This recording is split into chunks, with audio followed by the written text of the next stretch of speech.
Assalamu alaikum, everyone. So let us officially start off with our today's webinar on governance and compliance, hosted by Diskus, Pakistan's top board management solution. So in today's webinar, we are honored to have our esteemed panel comprising of Mr. Syed Abdul Qadir, who is the Executive Director and IT and Cybersecurity and Compliance Executive Director at AF Ferguson. He has over 20 years of experience in digital transformation, cybersecurity, IT, GRC, and project management. Mr. Abdul Qadir is a World Leader Awards winner as well, and has appeared as a keynote speaker in various global international events such as GITEX, GISEC, and Fitness. He is a computer engineer by profession and holds an MBA in marketing and finance. Also, he has extensive experience in IT, risk operations, compliance across Pakistan as well as the Middle East. Next in our panelists is Mr. Wahid Hassan, CFA.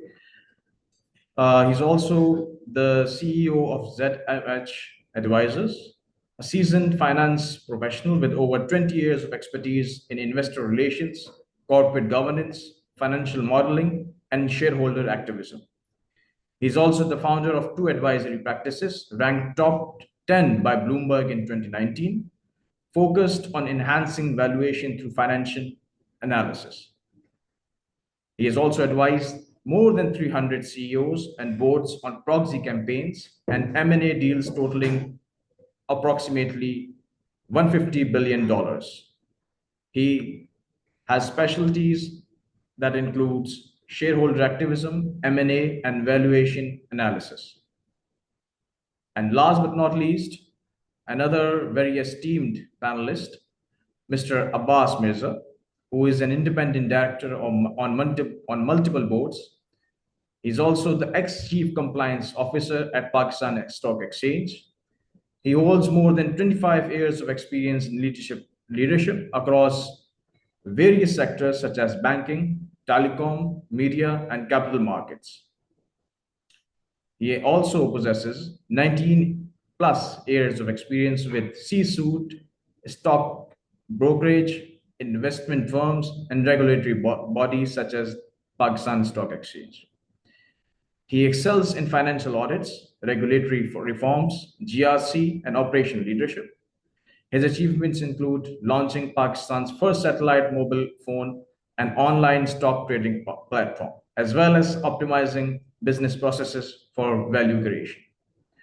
Mr. Abbas also plays a vital role in promoting sustainable finance and implementing ESG strategies, not only in Pakistan, but across the globe.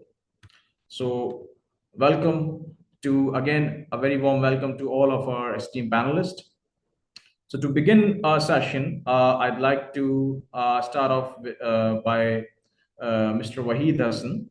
Wahid Hassan Saab, over to you. The first question that we obviously is a very crucial one that I want to ask you is about the biggest challenges that the governance and compliance industry, not only in Pakistan, but across the world, is facing today. And how do you think these challenges have evolved over the last few years? So, Wahid Hassan, please. Sure. Assalamu alaikum, everyone. Good morning. It's like 7 a.m. here in the US. So I'm based out of Washington, D.C.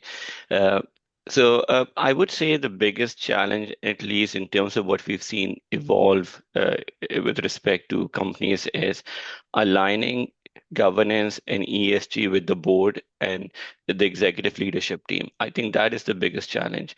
Up until like a few years ago, ESG was just a checkbox exercise for most companies, at least here in the US and globally.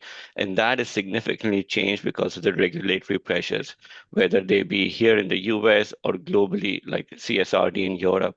So companies increasingly have to comply with ESG disclosures, not just because of like it's a feel-good thing to do, but also more importantly, because regulators are demanding it, and investors are demanding, and financial like institutions are demanding it. So I think that has been the biggest challenge, making sure that the board is aligned, the executive leadership team is aligned, and ensuring that the ESG strategy rolls up from the bottoms up. You have data collection, and also top down, there is alignment of interest across the entire organization. Right. Great points made, Mr. Wade. I mean, you made a very valid point that it has become a very demanding thing in terms of enterprises and even the SMEs worldwide. So, Abdul Qadir Saab, I mean, just to build up on the IT aspect of compliance and governance, because you have been associated with this field for a very long time. So how do you see the role of IT and information technology, especially in the evolving and the broader context of governance and compliance? Because that is, I mean, something which is very important in today's day and age, and especially when it comes to increasing regulations around data protection and privacy. So, I mean, just your quick thoughts on how impactful it is. Thank you very much for the intro, Mahmood. And I'm really grateful to the organizers and especially Faisal Mamsa Bhai for arranging an impactful webinar. It is and giving me the privilege to speak on very critical, and this is the actual neglected issue of the world, unfortunately, which is GRC.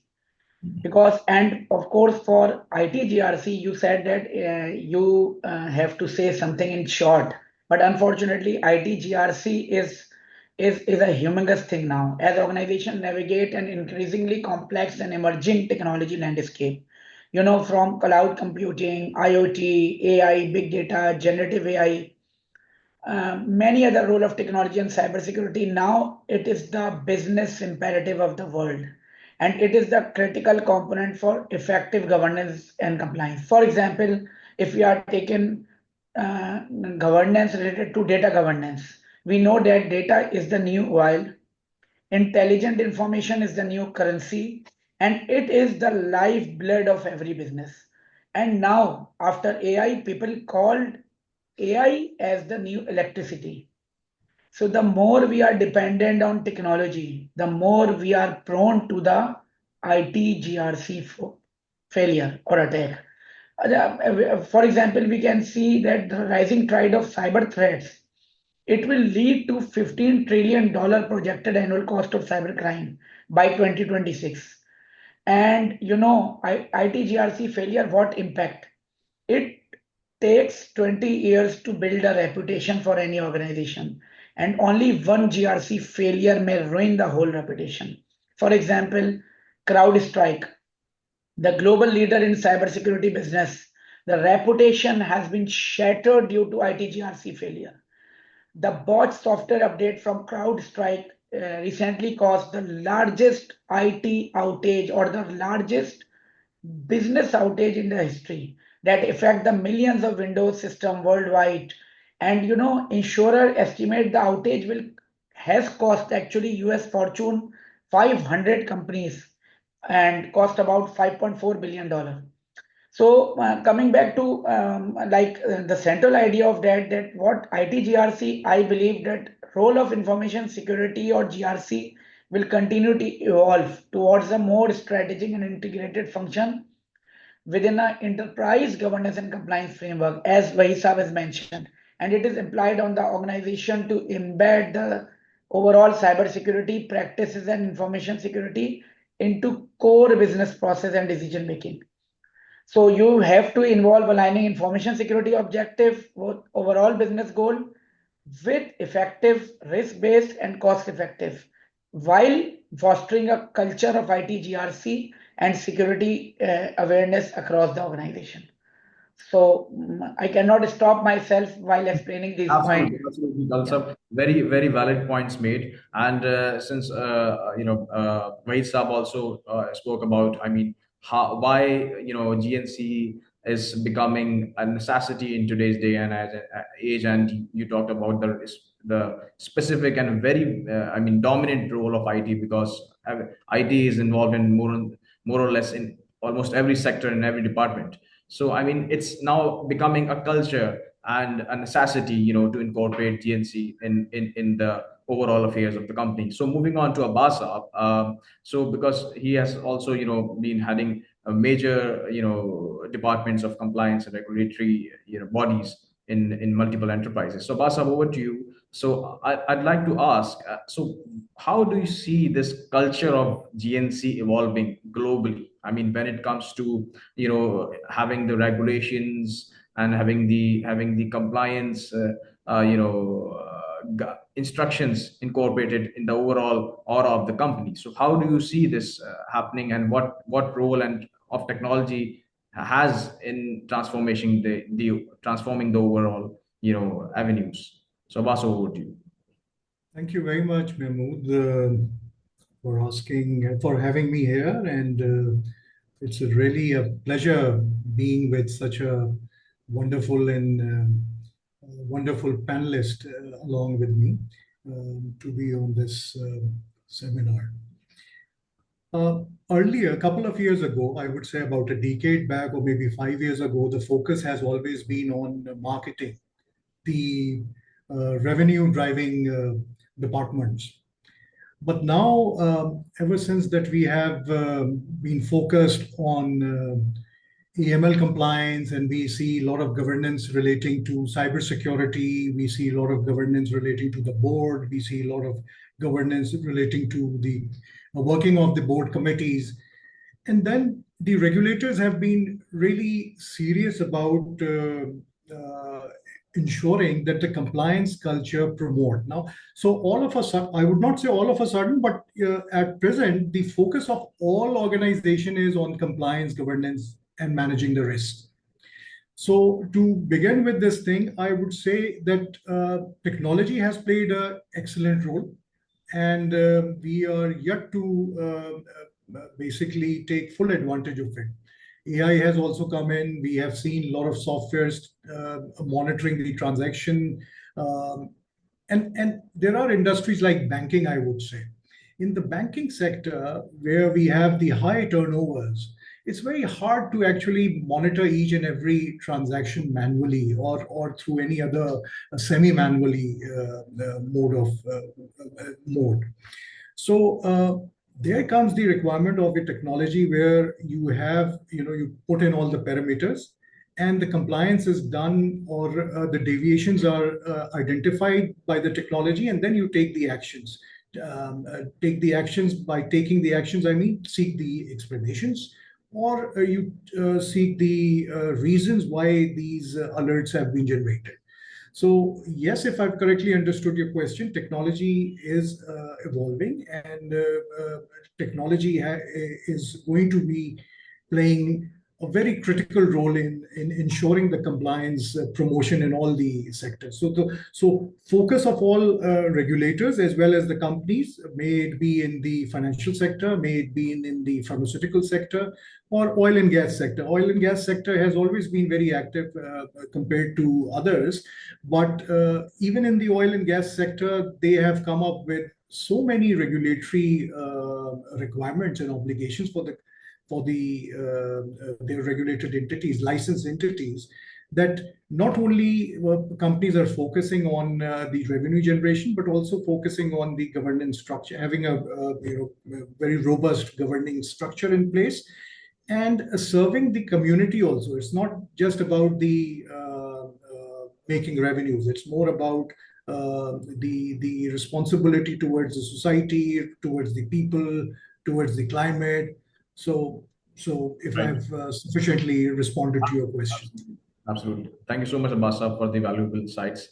Moving back to Wahid Saab.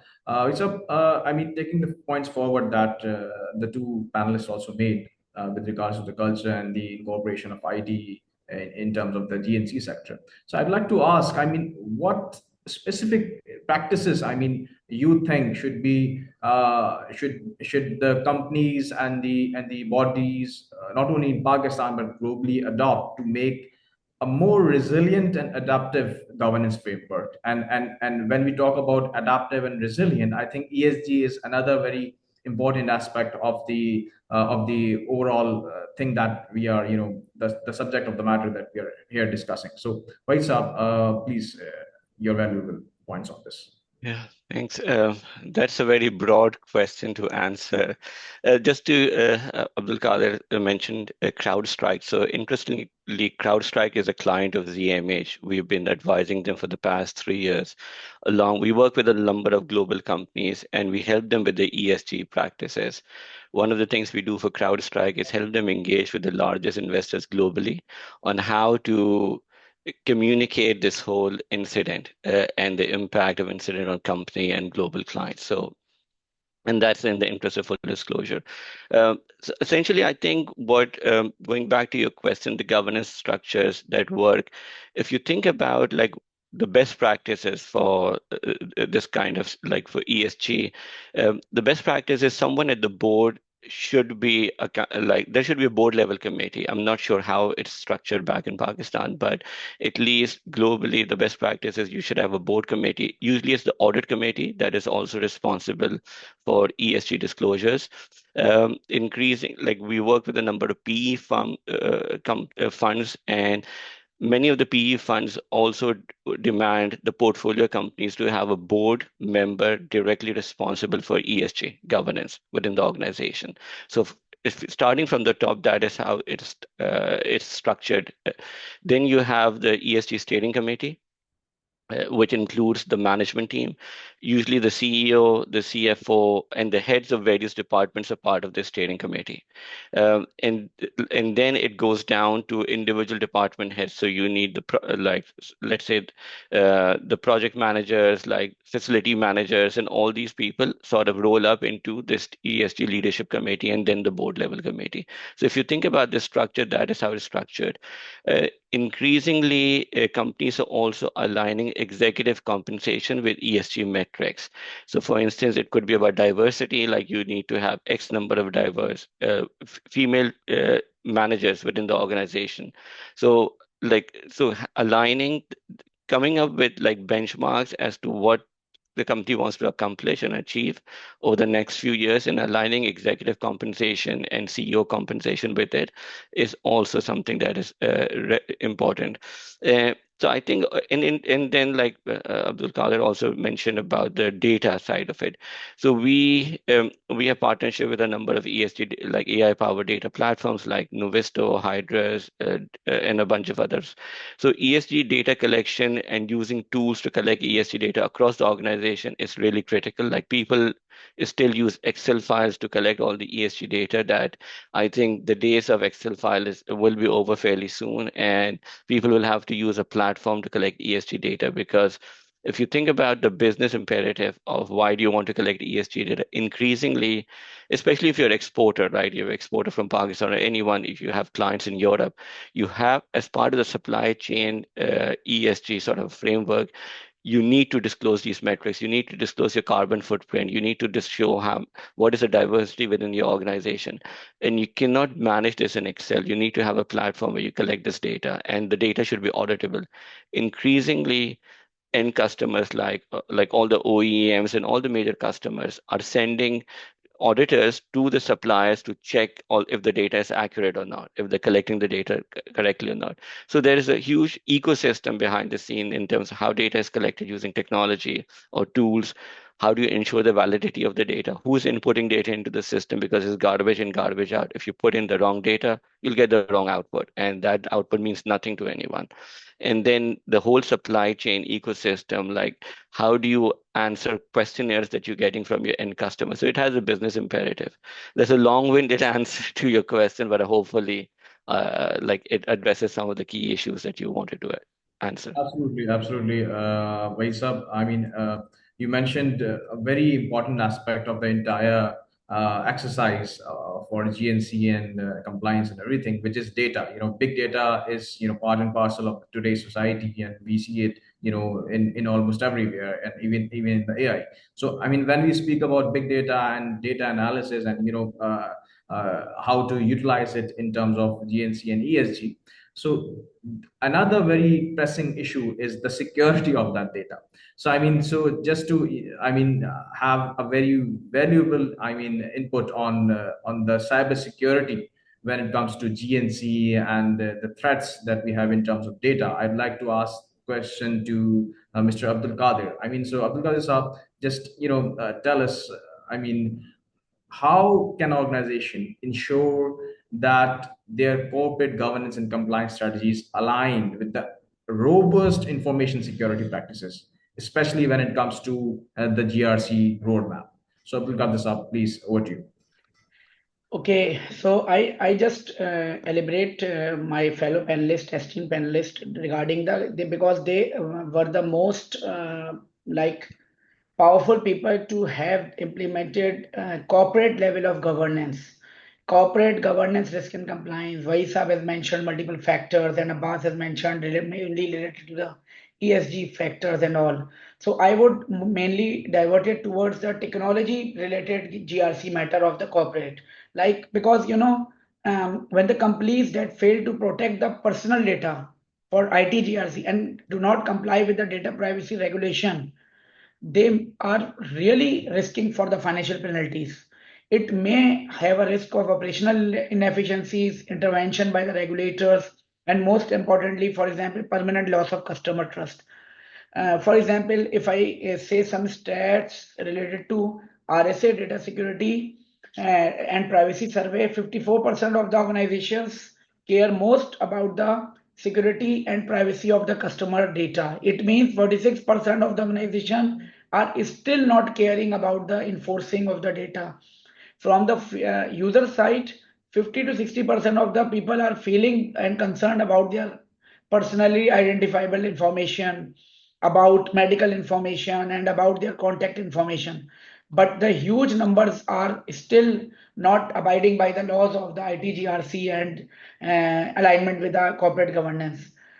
So you have asked, I think it should conclude my, I think, presentation or my webinar related to that. You have asked about what is the roadmap for ITGRC. Yeah, what is the roadmap for the complete governance risk compliance mechanism and alignment with the corporate governance. I have a reasonably vast experience for implementing ITGRC strategies for, I think, 40 plus organizations of the world, majorly 50% in Pakistan, 40% in Middle East, and few in the Europe and UK. And recently, I have done it with North American client. So, my recommendation could be as follows for IT GRC roadmap.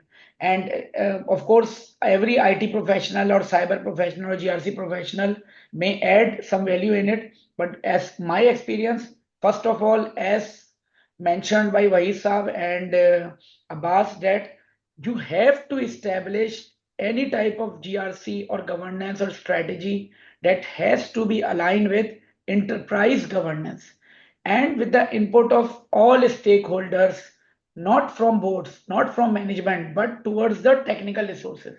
Because technical resources and technology resources and cybersecurity resources are the people who will run the show. Organization should consider GRC as equivalent of brakes in the car. It is not designed to stop you. It is designed to help you go faster. Please think differently. Other key point to adopt the leading frameworks. I would be more Absolutely, main towards absolutely. more technical. So yeah, absolutely. Yes. Are you saying something? Hello? Because important when it into the data aspects of things, when it comes to having a very stringent structure for cybersecurity. So just a final question. Which is to Mr. Abbas, because when we data and when we speak about cybersecurity as well, there is a thing which is becoming a norm these days, which is AI and automation. So, how companies are moving towards the adoption of AI into their systems. whether it be in GNC or whether it be in any other aspect of their organization. So how do you see, Abasa, when the risks that are involved when we talk about incorporating AI and automation specifically in the processes? So Abasa, over to you. Thank you. Very good question. Mahmood, AI comes at much later stage. We started off, if I take your attention to the preliminary days, we started off with digitization, and then digitalization, and then we came to automation, and then we came to AI. But your digitalization, AI, and other whatever fancy word that can be used will only be effective if your governance structure, your controls, your processes are actually robust and effective. Because technology will only make it faster, the processing faster, like you said, big data, the analysis of data. Earlier we used to have the in-house servers, and then we have the cloud servers now, cloud computing. But everything is going to be just waste of time if the processes, the procedures are not aligned with the regulatory policy and objectives of those procedures that we are taking, the steps that we are taking. So AI will obviously has the capacity and capability to process these things at much faster rate or speed compared to the human mind. But then again, like Waheed Saab mentioned, that if you put in the garbage, if the data is not refined enough, the data is not, I would say, good enough, the garbage in, the garbage out, it's not going to be very effective. So I think we, from the regulator's perspective, I would say, or even from the C-level perspective, all the companies must have the data governance and data management policies. And those policies should be looked at either by the EXCO or their implementation should be evaluated by the compliance committee, the management compliance committee. In most of the, I would say in banks and in other companies, it is the compliance committee is also headed by the CEO. But in specialized companies like PSX, the stock exchange, and other clearing companies, the compliance function, the governance function is not reporting into the CEO, but it reports to the specialized committee of the board, which is Compliance and Regulatory Affairs Committee. So, the monitoring should be done at that level, but the board as a governance, as the main governance, I would say, layer, should ensure that they're very clear what exactly they want from the management to do, and where exactly they want to take the company. So stronger the processes are, stronger the clearer the objectives are, we'll have the robust governance and automation systems that can work together in hand in hand. So, I mean, Basam, very, very valid points made. I mean, you talked about clarity and you talked about the system of committees, because, I mean, enterprises at larger scales are familiar with how committees work and how hierarchy works in terms of compliance and governance. But smaller industries, SMEs that are also, trying to, cope up with the very fast evolving GNC structure. So, I mean, one question towards Waheed Saab, I mean, because he has been serving as an advisor to multiple companies in Pakistan, in the US. So, Waheed Saab, over to you. I'd like to ask, I mean, how do you think SMEs and as well as the shareholders, I mean, should work together or should work in their own respective areas in terms of, in terms of their knowledge of the committee's structure, in terms of their information about the policies, and how should they be facilitated by the governing body, SECP in Pakistan or any other part of the world. So, Vaidsa, please. Sure. So I will admit I'm not an expert on SECP in Pakistan. So please, like, hopefully that's. But based on what I understand, like the SECP has also announced a number of measures to improve governance, and I think there was a large, like, one of the inaugural ESG conference in Pakistan that happened earlier this year. So obviously things are moving in the right direction. Uh, Overall, for SMEs, even for smaller companies, I think the tone has to be set by the sponsors, and you can call it the founding family, or because in Pakistan a lot of companies are owned by the families, right? So the tone has to be set by families or the founders of the company or whoever the sponsor is, and that tone permeates throughout the organization. And without them setting the tone, it's very difficult for like a facilities manager or like someone junior within the organization to say, oh, I'm going to like spearhead this ESG initiative, when and it's very difficult to do that without the support of the senior management team. That's number one. I think increasingly what we're seeing even for smaller companies is they, if once they understand the business imperative, why is it has a business impact. To give you an example, we are working with like we were speaking with a large denim exporter out of Pakistan, and they actually get audited by all the international customers on the ESG metrics that they have. So that has a business impact, right? So once the sponsors understand, if we do not do this, if we do not comply, it means we will lose business in Europe, we will lose business in US. These customers will not work with us. We work with another client of ours, and they were trying to pitch to like a airlines company, their software to an airline company. And the airline company said, if you do not have a certain like ESG score with EcoVadis, which is a supplier rating company, you cannot be a supplier to us. Business impact, right? So increasingly, as these sponsors understand the business implication of not having these pieces in place, whether it's wastewater recycling or ESG disclosures regarding certain or CDP disclosure, whatever you call, like disclosures we're talking about, it has a business impact. Once they understand the business impact, they align behind it, because now it's the revenue which is at stake. It's not just a reputational issue, not a feel good issue, but a real business imperative.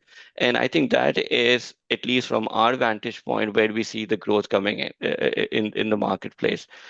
Companies, whether they're small, medium, they understand. Also, with respect to the S, we haven't talked about the S part, which is the social part of this whole equation. The S part is retaining talent. Talent, especially if you're a software company, if you don't have the right talent, no matter what kind of a company you have, you won't be successful at it, right? How do you retain talent? What policies do you have in place? So all these pieces, it's like a puzzle. All these pieces have to fit together, whether it's G, the governance side, S, social, or E, the environmental side, to retain customers, to grow your business, retain talent, and to run a successful, sustainable business. And that is where we see, if you put all these pieces together, regardless of the size of the company, you will achieve the outcome you're looking for. Right, right. I mean, very well points made, Vaitsab, and very say. I mean, there is one very important question. I mean, I just had this from side. To this is towards Abasa. How do companies allocate a budget for ESG? I mean, this is something we all want to know. I mean, what is the process, due diligence in all things that goes on? Yeah. You see, we are still, this phase is still in the evolution. And, setting budget, a very, I would say, hard-coded one, is not the case at the moment. Uh, Many companies are looking at the climate aspect a lot, like the carbon emissions, the greenhouse gases which are emitted, and many companies look at but I would say they're starting off from the social side, basically. Like if I quote an example of an oil and gas and energy companies, they always had this under they always had this obligation under their license that they would be setting up schools, creating the lives of their technical staff on the field much safer, better. It started off with HEC. The HEC is like hygiene, safety, and HEC, environment. Okay, but then it evolved into the climate part also, the governance part as well. So collectively, for governance, yes, because regulator is looking at it. The governance, many obligations are there where either the clients, like Wahid Saab said, clients require it. If you are an exporter from Pakistan, it is a must that you comply. There are 30 pages checklist, that are filled, and he's very right that many of the buyers send their or appoint their auditors here who specifically look at the elements which are of value right from the origination of the if I'm producing a textile, if a t-shirt, so right from the cotton collection, from the thread making to the to the stage where the cloth is brought to the company, and the manufacturing is made, everything has to be logged. Also the quality aspects has to be documented, and then wastage has to be documented. What are the pilferages, and working shift, working hours, like the social one. If labor who's at the high risk machinery, or where his job requirement is at, where he has to be closer to the machinery, which can actually hurt his I would say hand, or can have damage his lungs by if the machinery is producing such certain carbons emissions. So everything has to be documented and recorded, and audits are done by not only the vendors, agents and auditors, but also there are requirements that it has to be done by once in 2 years, or once every quarter, or once in a year, by independent auditor who has the capability and proficiency to conduct it. So energy and oil and gas, they always had this thing in place that they look after, they incorporate in their costings, in the product, the element of ESG.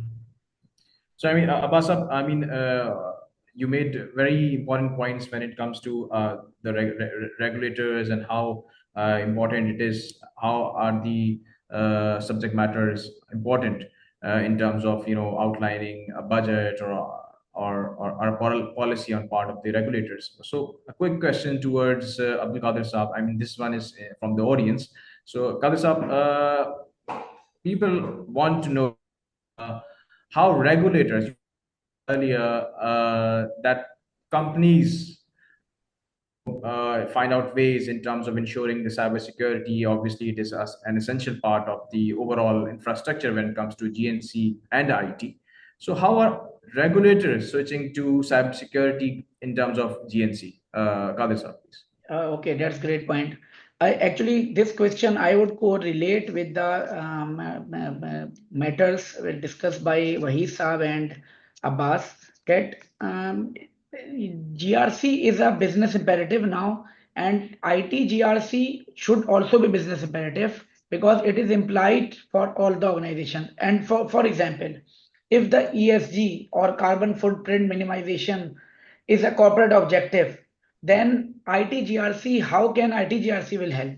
The cloud computing. For example, if the whole on-premise organization has to be migrated towards cloud computing, then the regulator will require that how you will do that GRC to align the objective of reducing the carbon printing.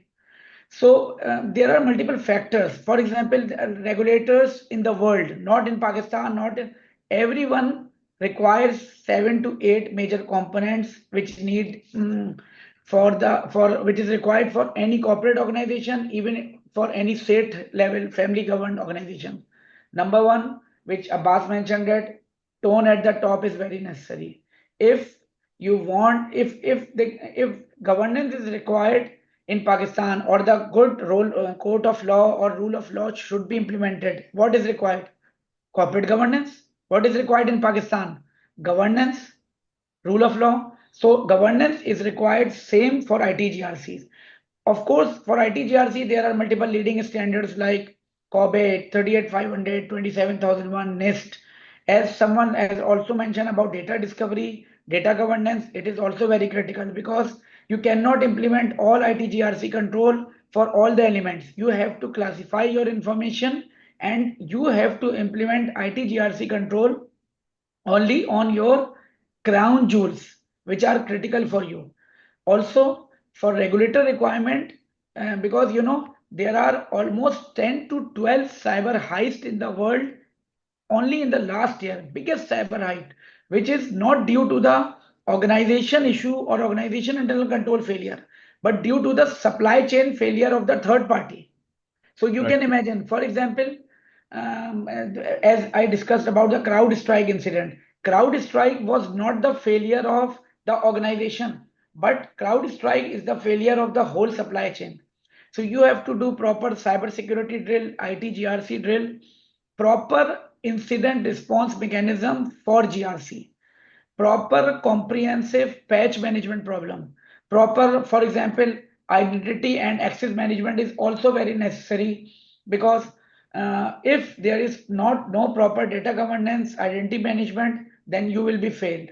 For more technical side, because someone has asked about the technical aspects and the risk management, you must have to perform the risk assessment and implement the defense in depth controls.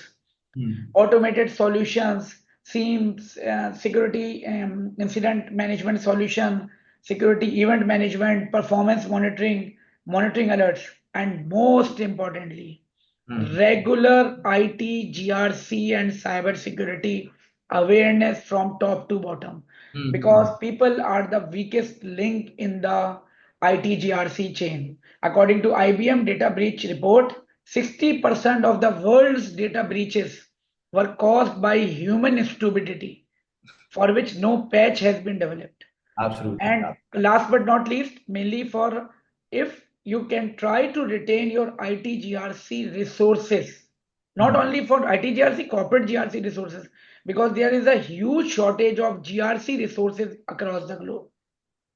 So Right. these are the few elements which are Very, related to IT GRC.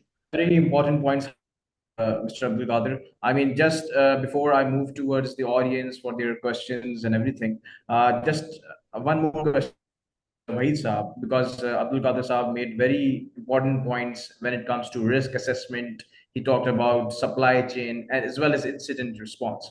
So, I mean, all these things are linked to one very primary segment in terms of organizations, which is internal control. Wahid Saab, how do you see internal controls related to risk management? I mean, on the greater part of the picture. Yeah, so to be honest with you, I'm not an expert on internal control, so I think Abbas may be a better person to answer that question. Okay. So I defer to Abbas. Absolutely. So Abasa, please, if you'd like to highlight on this. If you can, sorry, I was on my attention was somewhere else. If you can repeat the question, please. So we were management, supply chain, and incident response. So these elements, comprise major, segment in an organization, which is internal controls. So how do you see the relation between internal controls and risk management in the overall picture of GNC? Abasa. Yeah, very, very important, very important. And this part was missing actually, the risk management and the controls. So having a stronger control, like I said, processes we need to have the processes lined up first, and then we can automate it. We can, use the AI and whatever you want to do it later. But we have to know exactly what value that processes are creating, what risks are there. And when we talk about risk of internal controls, we talk about the authority management risk, like who has to operate what, like we used to have in the audits, if you remember, Um, one was a data puncher, and then there used to be a approver or verifier, and then there used to be a approver to actually finalize the data and place it, push it forward. So if all these three functions are done by one person, there's a risk. See, there's the risk of putting a erroneous data. There's a risk of intentionally manipulating the data, because the person who's collecting the data, putting in the data, and approving the data are all the same. See, so control function plays a very important role, and control has to be evaluated periodically, either at the and how the controls are placed, put in place initially. Either this is based on some policy, and the policy is designed based on some objectives, or on the basis of some regulatory requirement to ensure that they are compliant.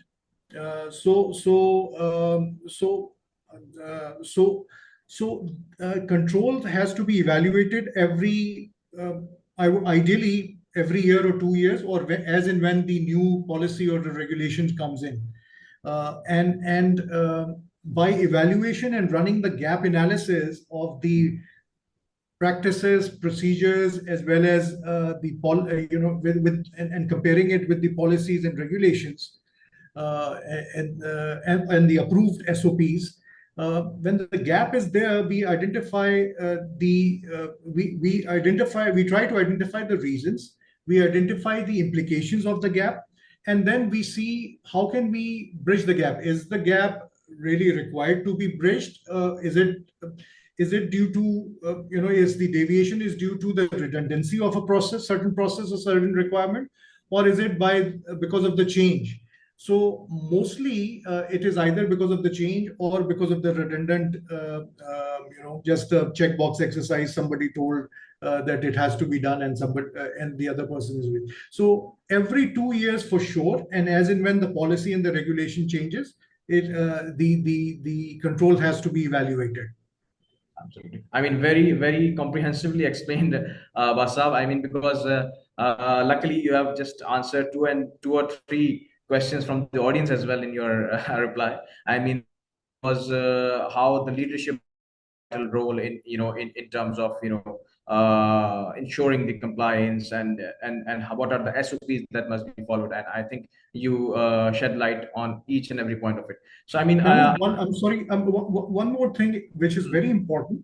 The gap analysis has to be conducted on a periodic basis, irrespective if the regulatory change is there or not. Why? Because every time you evaluate a process, every time you look at, assess the strength of effectiveness of the internal control, you come to know, or there are the blind spots which have not been taken into account are identified. So, and these blind spots are actually the one which create the risk in operations. And when we talk about the risk, there can be a reputational risk, damage risk, financial risk, legal risk. There are many risks which are there. Even the HR risk, if the employee is not sure, what is required out of him, what are the job descriptions, why he's undertaking certain procedure or process, it's useless. It's just going to be somebody there working like a Fortunately, HR is the most neglected department. I mean, in most of the companies that we see here, and you made a very valid point that HR also, needs to be in the entire exercise. So, I mean, the final question, I mean, of the evening, I mean, towards Abdul Qadir Saab, as we were just speaking of, the overall involvement of each and every department and the SOPs. So here, when we speak of getting everyone on board, so there is one very important aspect with the role of board and the role of board of directors in ensuring things go smoothly as per the SOPs and the compliance and policies. So Abdul Qadir Sahab, how do you see the modern board structure, ensuring this, that everything runs smoothly, and we don't miss out on any of the policies when it comes to GNC. So, Kadir sir, over to you. Okay, so for maybe not for only GRC, for every type of world, there could not be an absolute assurance. And for IT GRC or for cyber security, people are said that there are only two type of companies, one who have been hacked or one who don't know. So there is no silver bullet. But as I mentioned earlier that, for example, the cyber security attack related to FireEye has shattered the reputation of FireEye. The recently CrowdStrike incident, and Yahoo is no more in the world. Sony is no more in the world. You can imagine multiple incidents in the world. So these are all ITGRC's failure. So if the boards are not abiding by the controls and governance of ITGRC, then you are thinking that you have already missed the boat, because if you are not reacting to the GRC requirement, or if you're not reacting to the competitors or regulatory requirement, and rather than being a game changer, you have already missed the boat. So unfortunately, it is a dire need. So I think that's all from my side, because I have already covered regarding the roadmaps, regarding the requirements, and what are the repercussions if you are not following the requirements of ITGRCs. ITGRC is not a luxury actually. It is a business imperative. Na? If you are thinking that it is a business imperative to run the business, for example, $1 billion has been attacked by one of the perpetrator or hacker, and there is a control failure. Then what the business will do? There you have a huge 1,000-story building, and the $81 million attack has been happened. What will you do? So it is now the business imperative. Right. So I mean, so let's just go towards the conclusion of the webinar. I mean, it's been a very productive and very exciting journey of around 50 minutes for now. And I would like to thank all of our esteemed panelists, especially Mr. Abdul Qadir Saab, Mr. Wahid Saab, and Mr. Abbas Mirza Saab, for taking out your valuable time for this exercise. And again, I'd also like to thank our audience, I mean, who have been very patient and who also asked very important questions that not only enlightened the aspect of things, but also this conversation very interactive.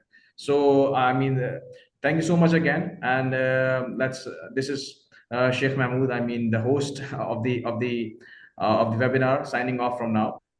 And hopefully we'll have a very constructive webinar, another one very soon happening from the platform of Diskus, and we hope to see you all there as well. Thanks again, and very nice day. Thank you so much, Mahmood, for great moderation, and thank you so much everyone for listening to us. Thank you. With so much patience and especially interactiveness. Thank you. Thank you so much. Appreciate it. Thanks for the opportunity. Thanks.